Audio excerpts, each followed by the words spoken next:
Picture this. You're at home, the world outside is quiet, and everything feels familiar. Maybe you're curled up with a book or sipping tea, lost in your own thoughts. Suddenly, knock knock knock. The sound echoes through your peaceful space. You weren't expecting anyone, and for a moment your heart skips a beat. You tiptoe to the door, curiosity and caution swirling inside you. But when you peek out, it's not just a person. It's love itself, standing there, smiling, holding a bouquet of possibilities. This is your moment, a chance you never saw coming. Do you open the door or do you freeze, mind racing with all the reasons to stay put? Maybe you hesitate, hand hovering over the doorknob, wondering if you're ready for what's on the other side. Love doesn't barge in, it knocks, softly and patiently. It waits for your invitation, never forcing its way, always hoping you'll answer. The problem?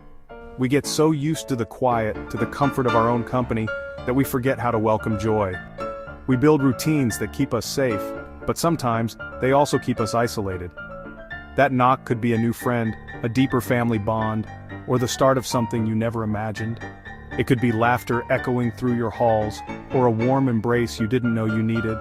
Or maybe, it's a chance at romance, a spark that could light up your world in ways you've only dreamed about. Love is about connection, about letting someone see the real you, flaws and all. It's about opening up, even when it feels scary. But that gentle knock can feel like a thunderstorm if you're not ready. The fear of the unknown can be overwhelming, making your heart race and your mind fill with doubts.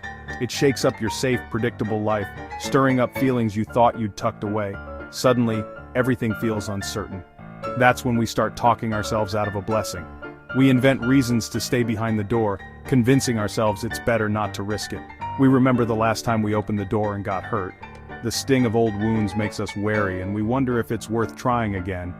So we stand there listening to the knock, telling ourselves it's safer to stay inside to keep our hearts protected. But what if this is the moment that could change everything? What if the life you want is waiting just outside, hoping you'll be brave enough to answer? What if you just open the door, even with your heart pounding, and let something new in?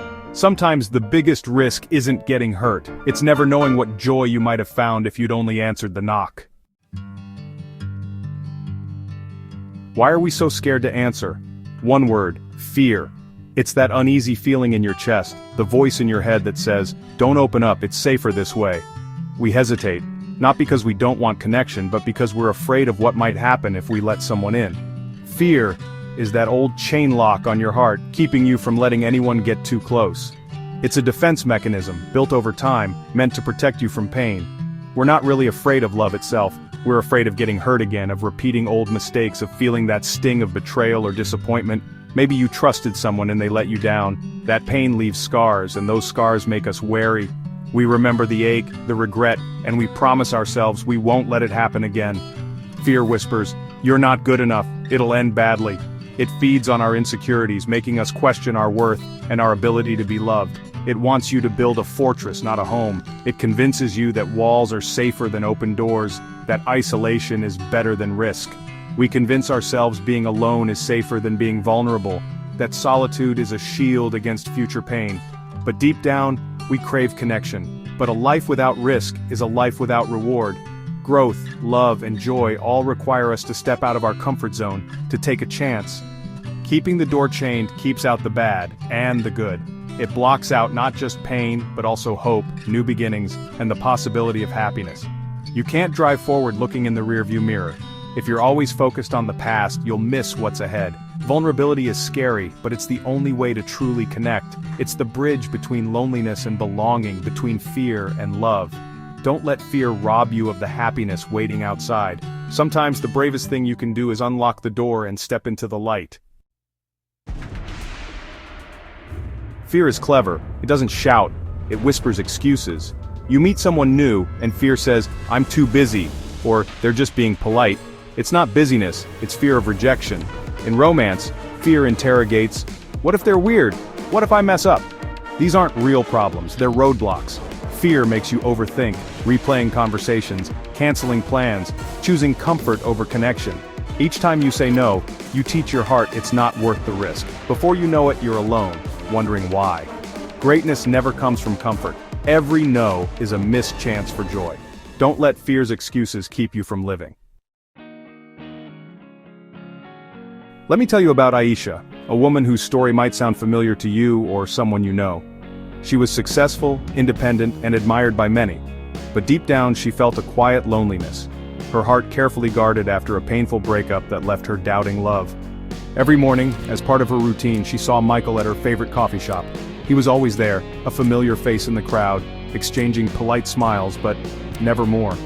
One day, something changed. Michael gathered his courage and started a real conversation, breaking through the invisible wall between them. He asked her to dinner, his invitation gentle but sincere, offering her a chance to step into something new. Instantly, fear crept in, whispering, "Don't do it. Remember last time, protect yourself." Her mind raced with doubts and memories of heartbreak. She almost said no, her lips forming the word, but then she caught the hope in his eyes, a gentle, patient hope that made her pause. In that moment, she made a choice. Instead of listening to fear, she decided to give hope a chance. She said yes, her voice trembling but determined. That small risk, that single word, changed everything for her. It was the beginning of something she never expected. They went to dinner, then another, and another. Each time she felt her heart open a little more, laughter and conversation filling the spaces where loneliness used to live. Michael wasn't her past, he was something new, someone who saw her for who she was and cherished her. By opening the door just a crack, Aisha let the light in, allowing herself to hope and trust again. She almost missed her blessing by being too scared to say yes. But in the end she realized that sometimes the greatest gifts come when we take a chance. Sometimes all it takes is one brave moment to change the course of your life forever. Here's the lesson: you control the door. Fear can knock, but you hold the key. Choose connection over isolation, hope over despair, vulnerability over walls. Your past doesn't dictate your future. Every person is a new chance. You deserve happiness, companionship, and a heart full of love, but you can't receive any of it if your door is closed. Go to your heart's door, take off the chain, throw open the bolt. Be ready. Your blessing is on its way. When love knocks, swing the door wide open. The reward is worth the risk. Say yes to love, friendship, and life. You deserve every bit of happiness waiting on the other side.